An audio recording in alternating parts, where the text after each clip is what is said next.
I've always been the type of person to enjoy solitude. There's something calming about the silence of nature, the kind that makes you forget about the clutter of everyday life. So, when I decided to spend a few days alone in Glacier National Park, I thought it would be the perfect escape. The park was vast, untouched, and filled with hiking trails that stretched deep into the wilderness. My plan was simple: find a quiet spot, pitch my tent, and disconnect from everything for a while. The drive up was uneventful, just me, the road, and the occasional deer darting across the path. I arrived at the trailhead in the late afternoon, the sun still hanging lazily in the sky. The air was crisp, but the warmth of the sun kept the cold at bay. I didn't mind the remoteness of the place. In fact, it made me feel more alive. The path leading into the park was relatively empty, which suited me just fine. After all, who needed crowds when you had the serenity of the mountains to yourself? I hiked for a few hours, the silence broken only by the occasional rustling of leaves and the distant call of birds. Eventually, I found a perfect spot beside a creek. It was secluded, surrounded by trees, and the sound of running water made it feel like I had stumbled into some secret corner of the world. I set up my tent, unpacked my gear, and lit a small fire. For the first time in years, I felt a true sense of peace. Night fell slowly, and as the fire crackled, I sat back and stared up at the sky. The stars were clearer here than anywhere I'd ever been. For a while, I thought I was the only person on Earth, but then something broke the stillness. At first, it was so faint I thought I had imagined it, a sound like footsteps crunching over the leaves in the distance. I froze, my heart thudding in my chest. Maybe it was another hiker, though it seemed odd that someone would be out here at this hour. I grabbed my flashlight and scanned the area, but saw nothing. The forest was still. I shook it off. My mind was probably playing tricks on me. There was no one out here, just me in the wilderness. But the sound didn't stop. It came again closer this time. I stood up, feeling a cold shiver run down my spine. I turned off the flashlight, hoping the darkness would provide some cover. The noise was unmistakable now, footsteps, slow and deliberate, moving in my direction. I backed away from the fire, not wanting to make any noise, and held my breath, listening. The steps continued for what felt like an eternity, but when I finally dared to peek around a tree, there was no one there, just the same empty forest. I couldn't shake the feeling that something was wrong, but the logical part of me kept saying it was just an animal. Bears, wolves, there were plenty of creatures in these woods. But then, a whisper. It was barely audible, but I could hear it clearly, like someone was speaking just on the edge of my hearing. "Help me." The words sent a jolt of terror through me. My pulse raced as I spun around, scanning the trees. The whisper came again, more urgently this time. "Please, help me." I grabbed my backpack, my hands shaking, and decided I needed to get back to the trailhead. I'd go back to my car, and maybe I'd head to a nearby town to calm my nerves. But as I was about to make my way down the path, something caught my eye. It was a cabin hidden behind a cluster of trees. I hadn't seen it before, and it definitely wasn't on the trail map I'd brought. My heart pounded in my chest, but curiosity got the better of me. I approached cautiously, my breath shallow, the air thick with the scent of pine and damp earth. The cabin was small, weathered, and looked like it hadn't been lived in for years. A faded sign hung crookedly on the door. I pushed it open. The hinges squeaked loudly, making my nerves flare. Inside, the air was musty, thick with dust, but there was something more, something off. The floorboards creaked beneath my feet as I stepped inside, my flashlight cutting through the dark. The place was empty, but not abandoned. There was food in the cupboards, though it was old and starting to rot. But what struck me most was the wall near the far corner. There were symbols carved into the wood, strange, jagged marks that didn't make sense. Some looked recent, as though someone had added to them recently. Suddenly, the door slammed shut behind me. The force of it shook the walls, and I spun around, my breath caught in my throat. Panic flooded my chest. I ran for the door, but it wouldn't budge. Then, I heard the footsteps again, louder now, and they weren't coming from outside, they were coming from above. I ran to the stairs, but before I could take a step, the whisper returned, louder than ever, echoing through the cabin. "Help me." I spun around, but there was no one there. I could feel something watching me, waiting for me to make a mistake. I finally managed to pry the door open, but when I stepped outside, I realized something worse. I had no idea where I was. The trees all looked the same, and the trail was nowhere in sight. I had wandered far too deep into the park, and whatever had been following me wasn't done yet. As I stood there, frozen in terror, the whisper came again. "Help me." But this time, it wasn't a plea. It was a command, and I knew in that moment that it was already too late. It was supposed to be a peaceful getaway. I had spent weeks planning this trip, dreaming about the solitude of Glacier National Park. There was something about the rugged mountains, the sprawling forests, and the winding trails that called to me. I'd been hiking and camping for years, but this place, with its towering peaks and crystal-clear lakes, seemed like the perfect spot to escape everything for a while. When I arrived at the park, everything was calm. The air was crisp, and the only sound was the whisper of the wind through the trees. I stopped by the visitor center to grab a map and speak to a ranger, just to make sure I was heading in the right direction. The ranger, an older man with deep lines on his face and a wary look in his eyes, gave me a brief nod as he handed me the map. "Be careful out there," he said, his voice low and serious. "This area's got its dangers. Stay on the marked trails and don't wander off. Trust me on this." I chuckled a little, thinking he was just trying to be cautious like rangers often do.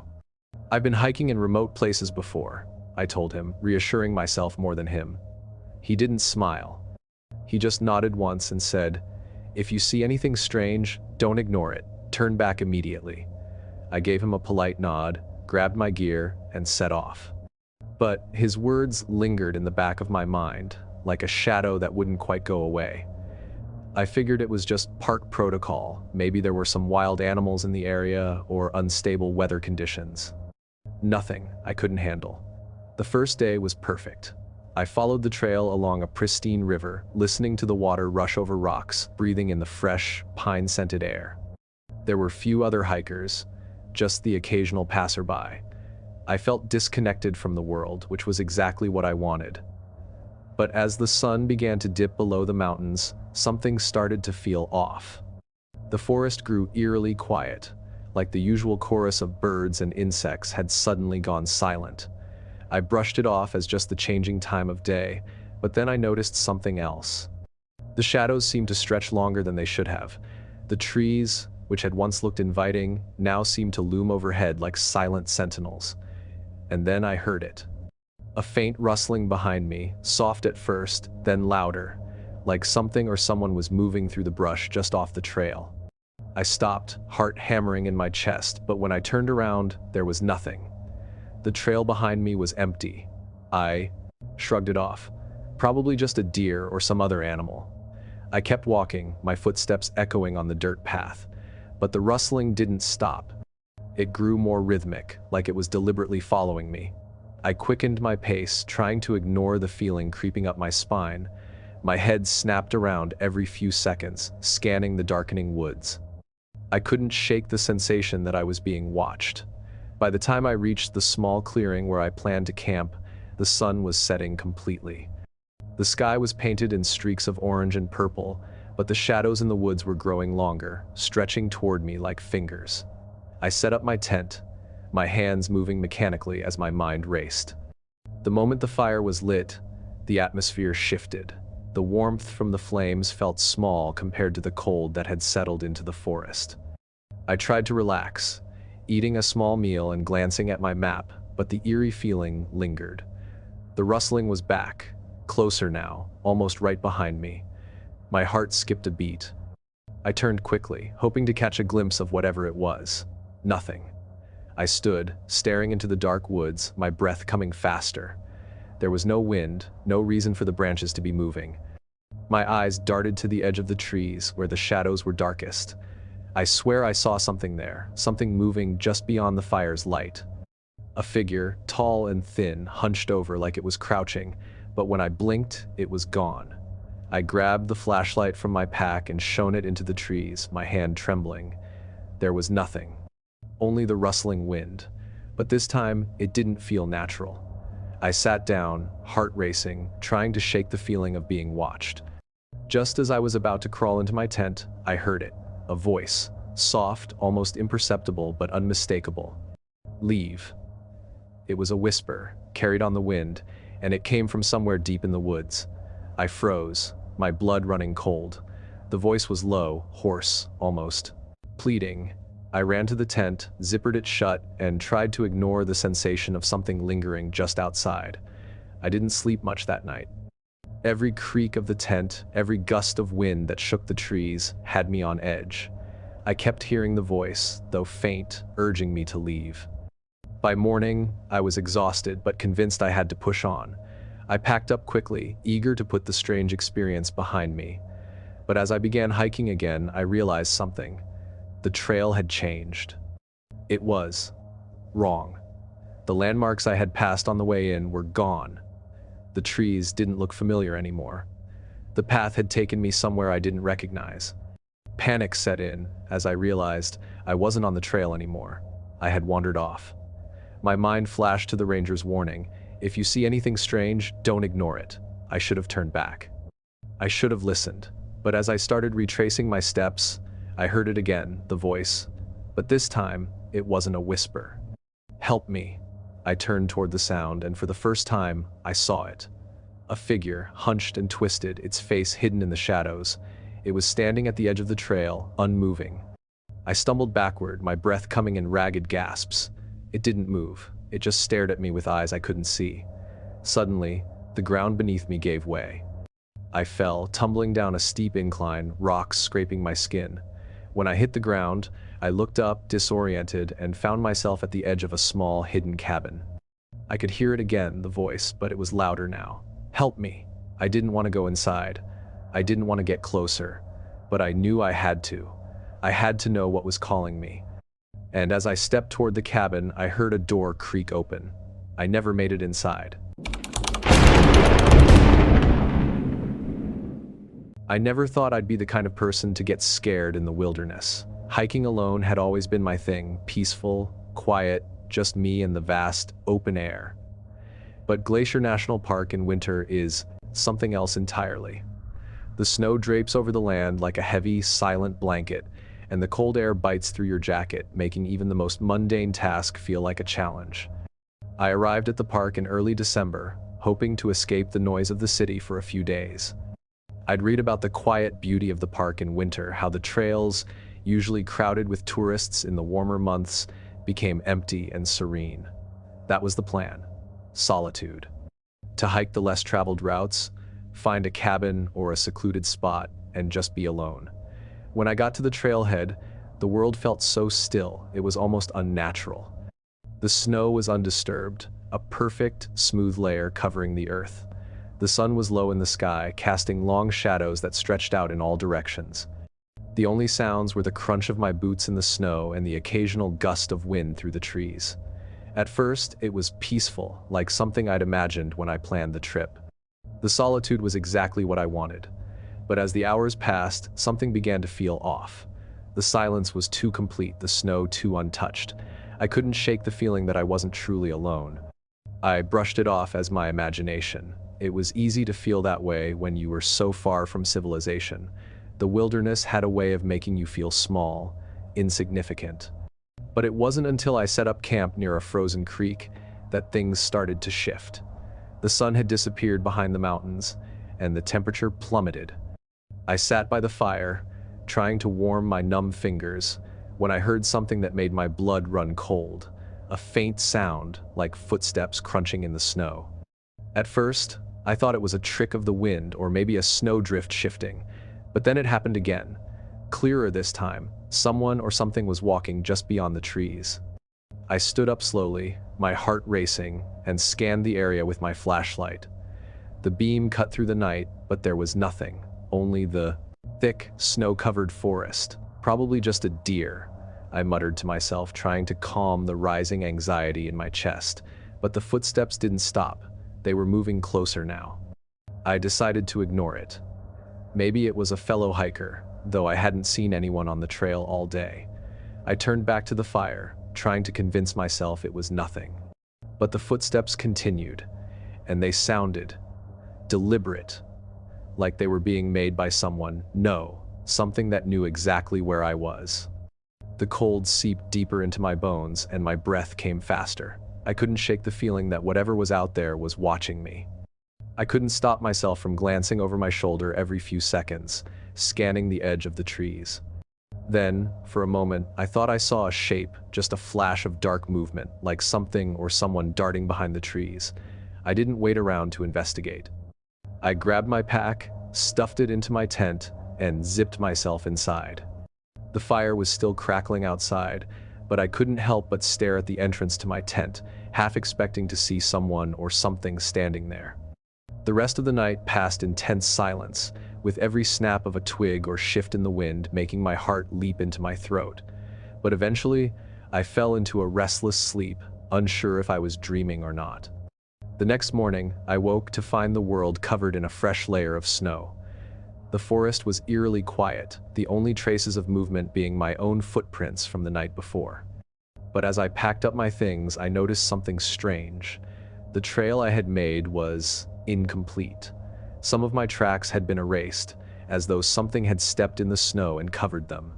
There were new, larger footprints, human-sized but twisted, almost unnatural in their shape, leading off into the forest. They seemed to follow the same path I had taken, stopping occasionally, as if waiting for me to move. A chill ran down my spine. I had been sure there was nothing around me last night. Yet, somehow, something had been there, following me. The rest of the day was a blur. I tried to shake the growing sense of dread that had settled in my chest, but the feeling never left. No matter how much I told myself it was just my imagination, the footsteps from the night before kept echoing in my mind. Every now and then, I thought I saw a shadow flit between the trees, or heard something moving just beyond my sight. But when I reached the area where I had set up camp, something else caught my attention. My tent. The flaps were open, the zipper half pulled, the fire pit was cold, the ashes long gone. But the most unsettling thing? The large, twisted footprints around my tent.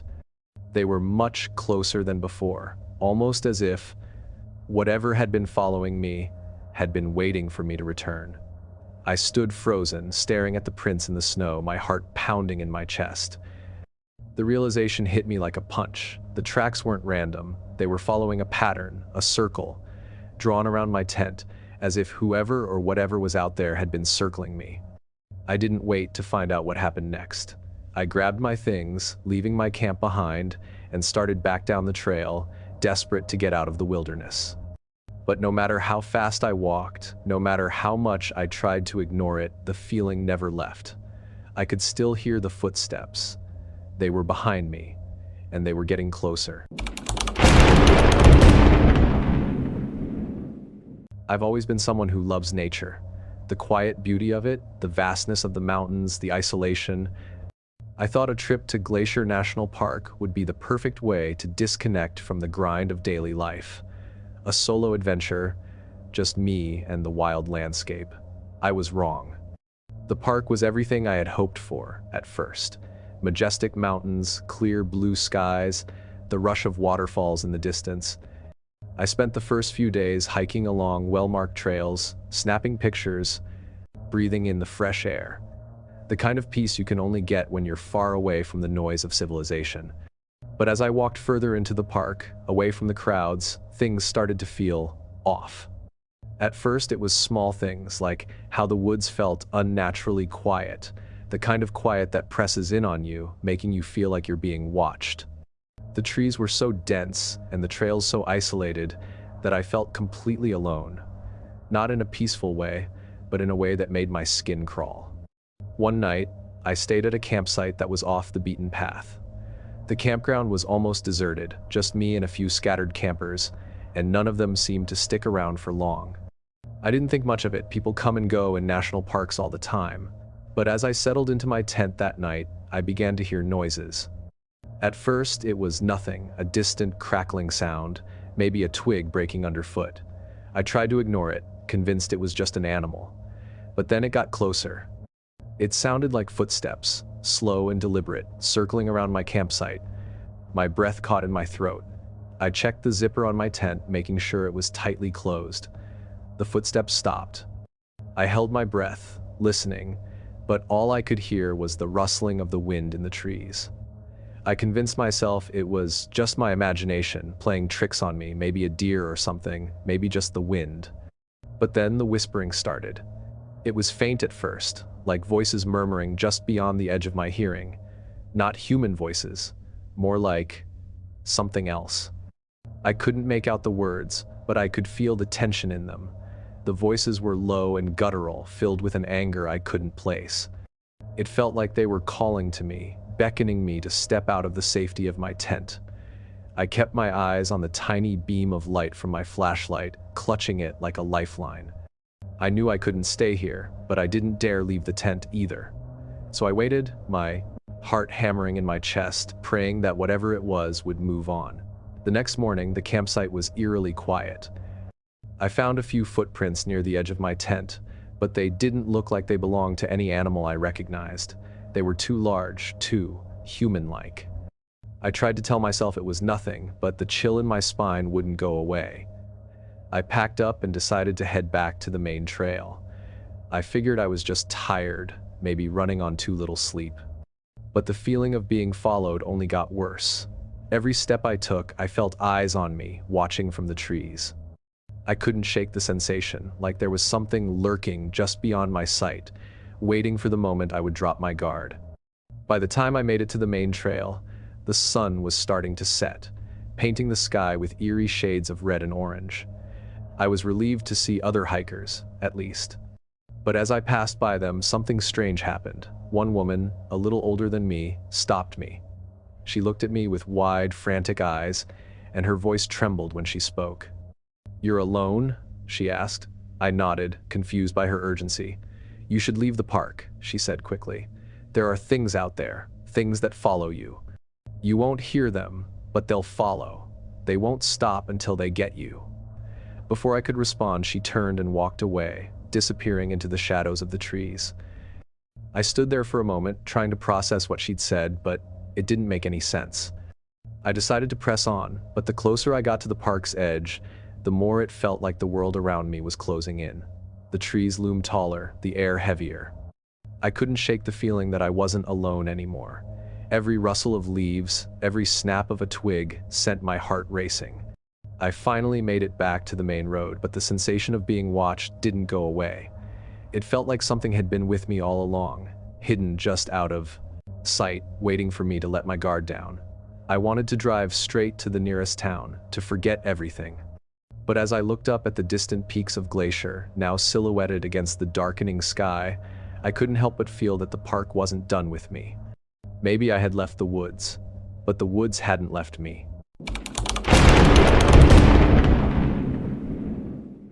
I never thought I'd find myself alone in the mountains, but there I was, standing at the edge of a trail in Glacier National Park.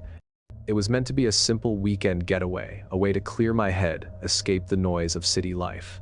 I wanted solitude, fresh air, and the peace that comes from being immersed in nature. What I got instead was something far darker, something I couldn't have prepared for. I arrived the evening before, as the sun was setting behind the jagged peaks.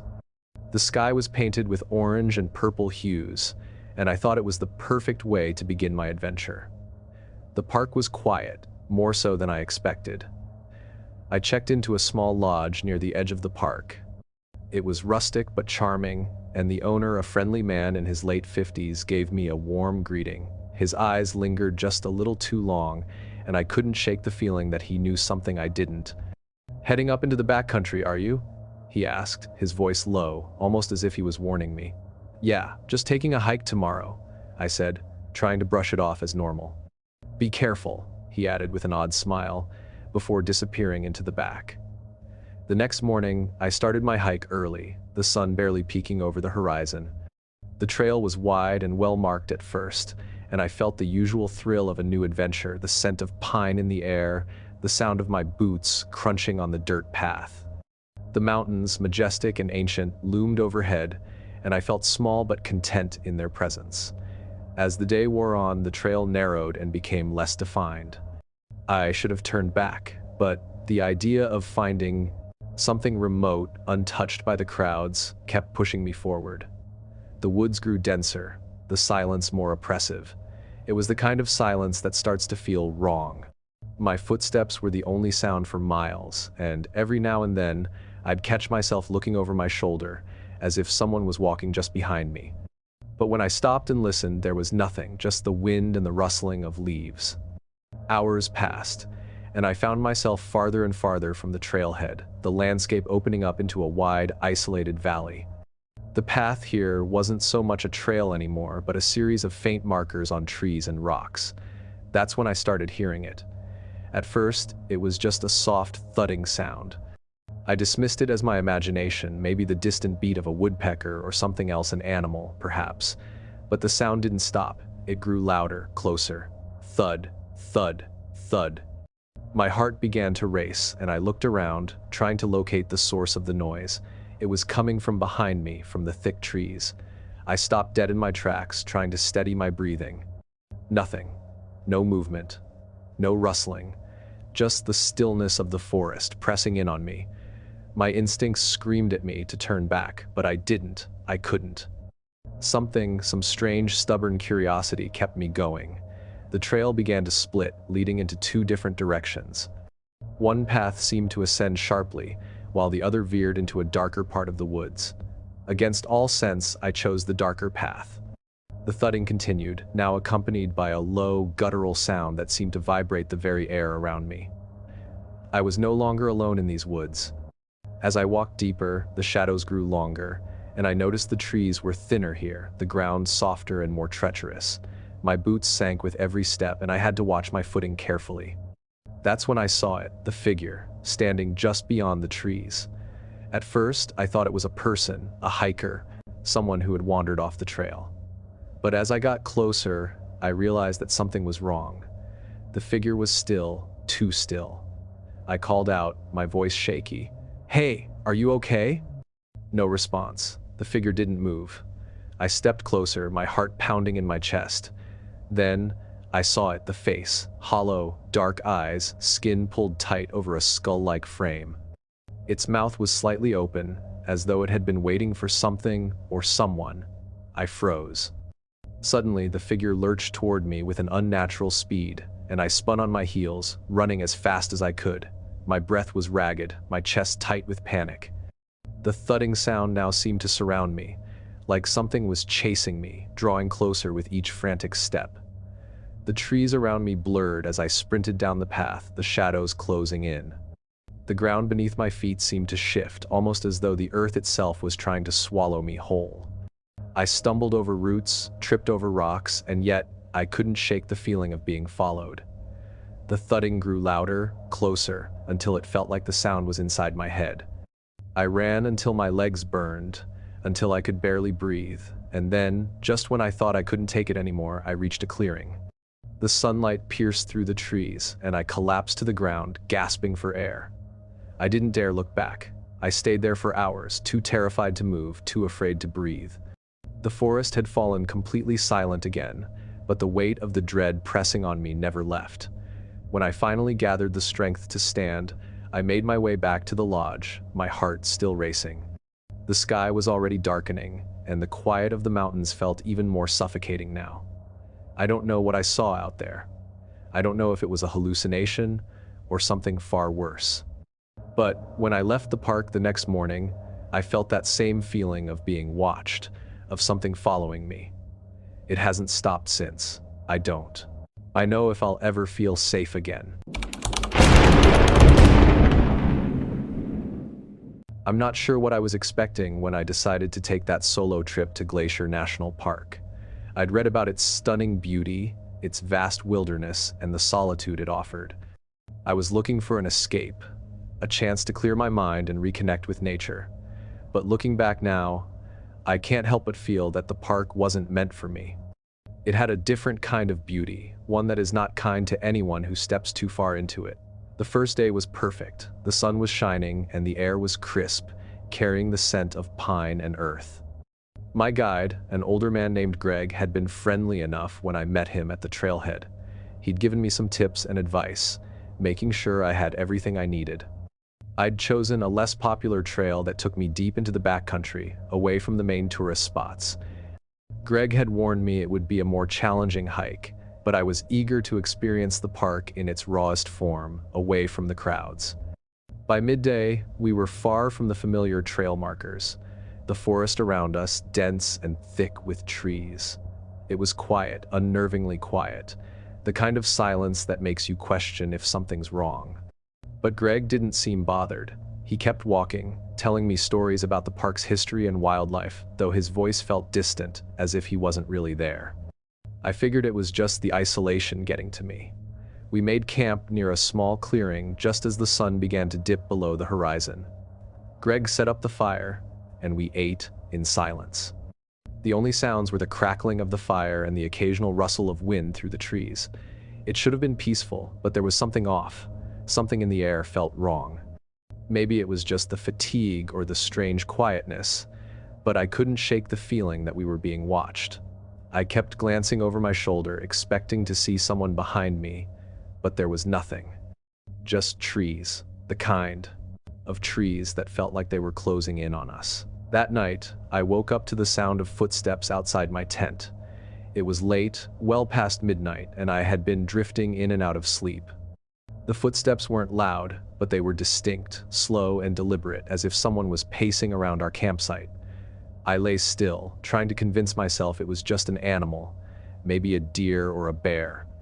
But the steps were too measured, too human. I could hear them shifting, moving around the perimeter of the camp. I held my breath, waiting. They stopped. For a long time, there was nothing. Then, suddenly, the sound of something scraping against the fabric of my tent made me jump. My heart pounded in my chest. I told myself it was just a branch or the wind, but I couldn't shake the panic rising in my throat. I couldn't stay in the tent anymore. I needed to know if Greg had heard it too, if he was as shaken as I was. I unzipped the tent cautiously and stepped out into the night. The air was cold, biting. I searched the campsite, but Greg was gone. His tent was empty. I stood there for what felt like an eternity, trying to understand what was happening. I called out, but there was no answer. The forest seemed to swallow my voice. That's when I heard it again, the footsteps. But this time, they were closer. Much closer. I turned, my blood running cold, but there was nothing, just the trees, swaying in the wind. I called Greg's name again, but the sound of my voice felt weak in the vast emptiness. No response, not even the faintest echo. I decided to go looking for him, despite the gnawing fear telling me I shouldn't. I grabbed my flashlight and walked toward the area where I had last seen him. The further I went, the more I felt like something was wrong, like I was moving deeper into something that didn't belong to me. I reached the edge of the clearing where Greg's tent had been. There was no sign of him, no trace. But then, I saw something, a shadow, shifting between the trees. My heart leaped in my chest. I wasn't alone. I froze, holding my breath. The figure was tall, too tall, and it didn't move like a person. It glided. It didn't walk. It just hovered between the trees, the faint light from my flashlight catching the edge of its form. My legs wouldn't move. My brain was screaming at me to run, but my body refused to obey. The figure took a step forward, and I felt a deep chill crawl up my spine. It wasn't human, not anymore. I stumbled backward, still unable to look away, my flashlight flickering in my hand. The figure didn't advance any further, it just stared, or at least I thought it was staring. Its face was a blur, shifting and warping with every blink of my eyes. Then, the silence shattered. A loud crack, like something massive snapping in the trees, and I turned to run. I don't remember much of the next few hours. I must have fled, because when I finally came to my senses, I was at the edge of the park, the sun just beginning to rise. My legs were scraped and bloodied, and I was covered in dirt. I don't know how I got there, but the terror still clung to me like a fog.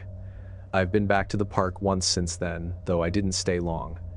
Every time I close my eyes, I see that figure, hear those footsteps. And now sometimes when I hike alone, I hear the sound of something or someone following behind me. I never found Greg. There's no record of him ever leaving the park. I don't think he was ever supposed to leave.